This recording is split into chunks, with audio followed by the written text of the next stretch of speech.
Hello, നമ്മുടെ മക്കളെ പലതും പഠിപ്പിക്കുന്നതിൻ്റെ കൂടെ ഒരു ഹോസ്പിറ്റൽ അപ്പോയിൻമെൻറ്റ് എടുക്കാൻ അല്ലെങ്കിൽ എന്തെങ്കിലും ഒരു കാര്യത്തിന് അപ്പോയിൻമെൻറ്റ് എടുക്കാൻ നമ്മൾ പഠിപ്പിക്കാറുണ്ടോ? പൊതുവേ പഠിപ്പിക്കാറില്ല. ഞാൻ എന്തായാലും ഇന്ന് ഇബ്രാഹിമിനെ കൊണ്ട് എനിക്ക് വേണ്ടി ഒരു ഹോസ്പിറ്റൽ അപ്പോയിൻമെൻറ്റ് എടുക്കാൻ പോവാണേ. അവൻ ഇതുവരെ എടുത്തിട്ടില്ല, ആദ്യമായിട്ടാണ്. ഒന്ന് നോക്കാം, എടുക്കാം. ഉമ്മ ചെയ്താൽ പോരെ, ഞാൻ ചെയ്യണോ? അത് കോൺഫിഡൻസ് ഇങ്ങനെയൊക്കെയാണ് നമ്മളിതൊക്കെ പഠിക്കുന്നത്.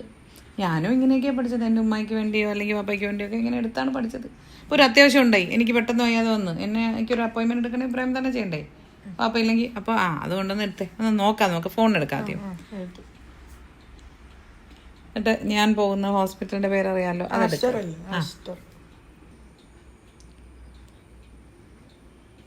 സ്പീക്കർ ഇട്, അത് കേൾക്കാമല്ലോ. ഡോക്ടർ ഗീതയാണ്.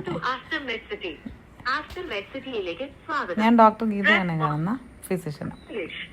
മലയാളത്തിനായി 2 അമർത്തുക.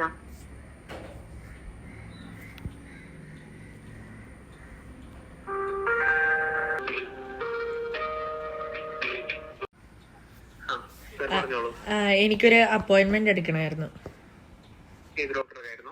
ഡോക്ടർ ഗീത.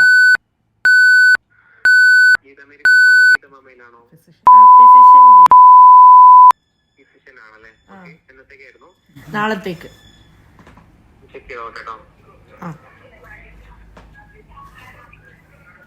നാളത്തേക്ക് അവൈലബിൾ ആണ്. നമുക്കൊരു രാവിലെ ആണെന്നുണ്ടെങ്കിൽ 10:40 മുതൽ 11:50 വരെ സ്ലോട്ട് ഉണ്ട്. ഉച്ചയ്ക്ക് ശേഷം ആണെന്നുണ്ടെങ്കിൽ 2:10 മുതൽ 3:30 വരെ സ്ലോട്ട്. 12-ന് ചെക്ക് ചെയ്താൽ മതി കേട്ടോ. 12-ന് ഓൾറെഡി പോയി. നമുക്കൊരു 11:50 എടുക്കട്ടെ? ഓക്കെ. ഐഡി ഒന്ന് പറയാമോ? ഫോൺ നമ്പർ മതിയോ?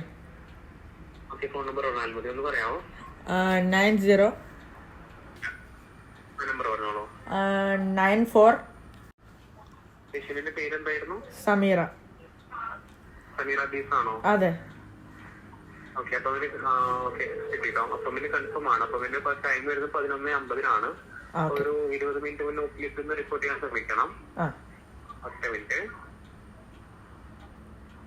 20 മിനിറ്റ് മുന്നേ ഒപ്പിലിട്ട് റിപ്പോർട്ട് ചെയ്യാൻ ശ്രമിക്കണം. പേഷ്യന്റ് പേര് വരുന്നത് സമീറ ബീസ് ആണ്.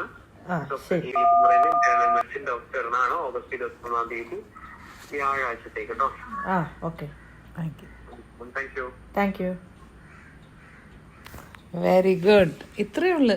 ഇതുപോലെ ഗ്യാസ് ബുക്ക് ചെയ്യാനും അങ്ങനെ എങ്ങനത്തെ കാര്യങ്ങളും ഒക്കെ ചെയ്ത് പഠിക്കണം കേട്ടോ. ഗ്യാസ് ഇനി അടുത്ത ഗ്യാസ് ബുക്ക് ചെയ്യലാണോ? റൈറ്റ്? ഓക്കെ.